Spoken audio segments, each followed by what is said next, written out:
আসসালামু আলাইকুম। আমি doctor Mohammad Shariful Islam, plastic anaesthetic surgeon.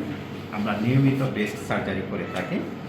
তার মধ্যে আজকে আমরা যেটা করছি রিডাকশন মেমোপ্লাস্টি, অর্থাৎ একই সঙ্গে ব্রেস্টকে ছোট করা এবং একই সঙ্গে ব্রেস্টকে লিফট আপ করা। তো উনি এখানে যে বিষয়টা আছে সেটা আমরা বলে রাখি। উনি ব্রেস্টটাকে ছোট করতে চায়, কিন্তু বেশি ছোট না।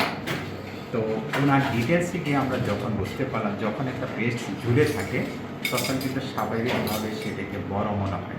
আমরা ডিটেলসে যখন ওনার সঙ্গে কথা বলি, আমরা ক্লিয়ারিফাই করে বুঝতে পারি যে আসলে ঠিক সেটাই ব্যাপারটা, যে ওনার কাছে এখন বেশি বড় মনে হচ্ছে।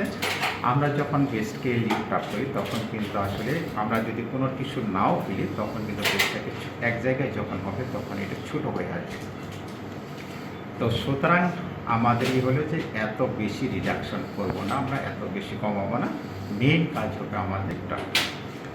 তো লিফট আপে আমরা কি করি সেই বিষয়টা আমরা বলবো। যে আমরা এখানে একটু যদি আমরা মার্কিংটা দেখাই,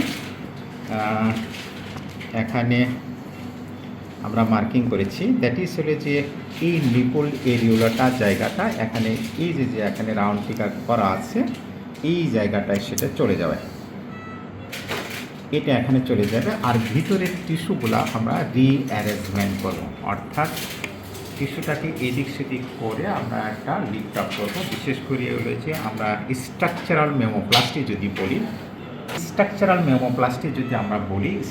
মেমোপ্লাস্টি হলো যে ব্রেস্টের এখান থেকে আমরা যে ইনসিশনটা কিন্তু এটা থাকবে, এবং একই সঙ্গে হলো যে জাস্ট আমাদের দাগটা হবে, আমরা এখানে যে দাগটা দিয়েছি আপনারা দেখতে পাচ্ছেন যে নিপল এরিওলা চতুর্পাশে যে দাগটা, এই দাগটাই এখানে চলে যাবে। অর্থাৎ মেমোপ্লাস্টিতে কোনো দাগ থাকবে না।